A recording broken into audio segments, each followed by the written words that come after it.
महात्मा जी पेटवे में लिखेल कि डॉक्टर बनबा कि मास्टर बनबा कि इंजीनियर बनबा आ कि पियक्कड़ बनबा कि जुआड़ी बनबा आ कि माई बाप के मर्डर करबा कि साधु बनबा। कहाँ लिखल जाला? पेटवे में। अच्छा 50 बरिस साधु है, 50 बरिस चोरी कैले बा, अब 50 बरिस के बाद साधु बन जा तो लोग कौन नाव धरी? पहला की बाद वाला? पहला नाव धरी कि चोरवा हाँ साधु बनल बा। वाल्मीकि की बुराई आज भी देखी जाती है महाराज, वाल्मीकि की बुराई आज भी देखी जाती है, लेकिन बाबा लिखे हैं कि उल्टा नाम जपत जग जाना और वाल्मीकि भय ब्रह्म सगरी देवता लोग लौट के ना शंकर जी से कहले बियाह कटी ना, टांगियों से कटले ना कटी। शंकर जी कहले कार कर कि नारद जी के ले लो, और सगरी देवता लोग चल जा लोग मैना के दरबार में। अब माता मैना के राय लगी बियाह करी है कि ना। नारद जी गईले तो मैना जी कहली कवना जगह से? नारद जी कहले और बियाह, नारद जी कहले रूरा बेटी के बियाह तय हो गए। मैना कहली कौने जगह? नारद जी कहले कैलाश पर्वत पर मकान बा। मैना कहली घर कौने चीज के है? नारद जी कहले 5 मंजिला कोठी बा, 5 गो घर बा।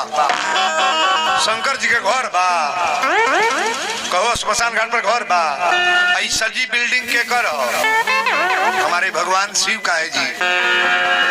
मैना कहली खेत कितना बा? नारद जी कहले 500 एकड़ खेती बा। शंकर जी के कहीं खेत बा? ऐसा जी खेती के कर हमारे भोलेनाथ का।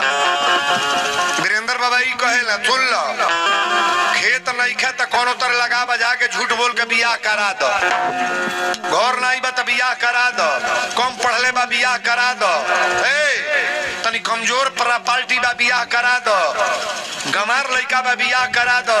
लेकिन एक बियाह करावे के हम नाम ना ले, पंडाल में सब लोग सुन ले, लड़का अगर पियक्कड़ बा कान पकड़ ली है ओकरे कपारे पर मोर कब्बो न बन होइया। ताली बिया बरिया रे। अब यही में कई गो कुंवार बाड़े पियत होइया सो कहिया सब भीतर गरियावत होइया सो। वीरेंद्र बाबा 4 गो प्रोग्राम करत बिया है काटी थी। तू दारू पियबा मेहरारू आई। दारू पिए वाले के नजर में औरत का इज्जत है, पिता का इज्जत है, भाई का इज्जत है। कबो भी मर्डर कर सकेला मेहरारू अमाई के। दारू पीने वाले बच्चों के साथ कभी शादी कराने का प्रयास न करना, मैं अपना निवेदन कर रहा हूँ। दारू पीने वाला किसी का हित नहीं है, गलती करेगा महाराज। बोलो सच्चे दरबार की जय। मैना कली बाबा जब रौरा पसंद बना तो तिलक बड़ा अच्छा चल जा।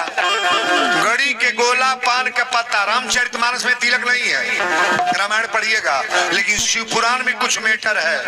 गड़ी के गोला पान के पत्ता नारियल और पियरी धोती लेकर ठाकुर या पंडित जी चलल बालो के कर तिलक जाता।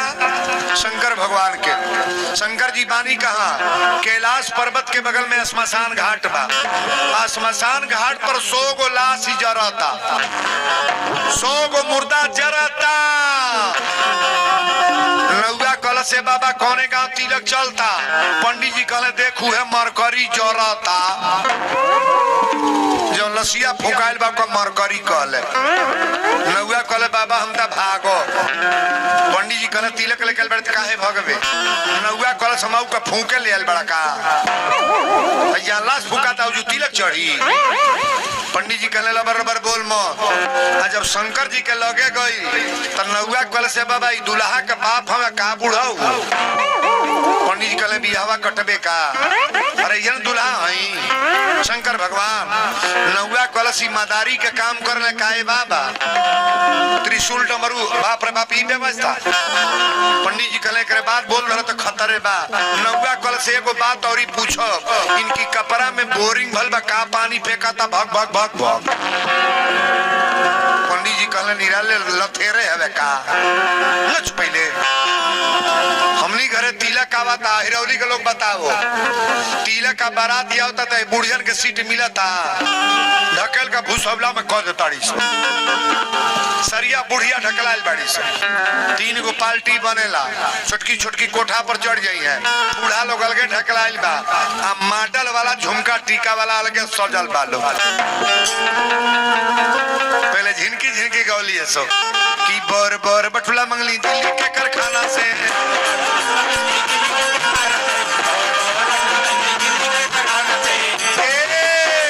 बर बर बटुला मंगली दिल्ली के कारखाना से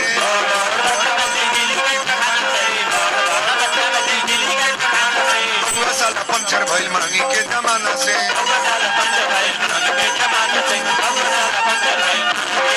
बर बर बटुला मंगली दिल्ली के कारखाना से अगुआ साला पंचर भइल महंगी के जमाना से दिया पार्टी कढ़ावत या तनी खड़े रह गई लोग महादेव जी का बियाह होके जाता कि आजू मोरी शिव जी के तीला का आयो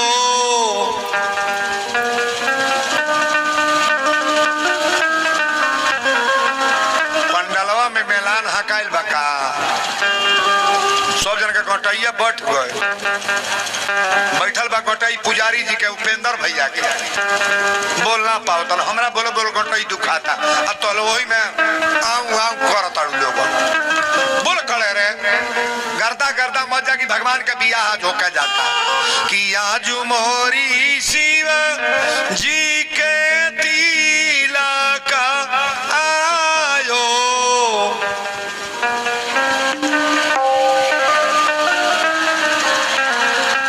जितना पर गवाता ना इतना पर हमरे यहाँ संझा पराती गवाला बियाहे के लोगन जब धरा जाई तो 4 गो बूढ़ियो सरवा में बढ़ जाई सो देहिया कांपत रही कोनो बोल नहीं पाई कोनो कुछ शुरू कर दिया कुल आहो आहो संझा गोसा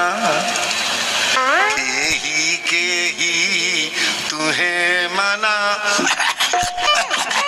ओई में घासल करी है तो गाउल करी है बूढ़ी जा अब वही राती के बवाल मचेला को जब भिनसहरवा गावेल भिनसहरवा कोनो झोटवे खोल के बैठल बा कोनो के साल होने घिरी आता कोनो के लुगा होने आ 4 गो सुतते बैठ जाई सो आ शुरू कर दी सो हे भोरा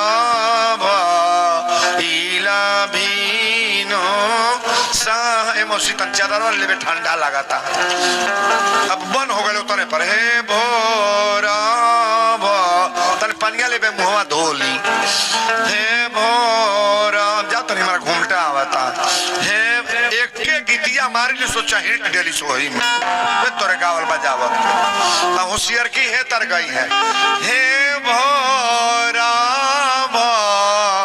इला भीनो सहारा ची रैया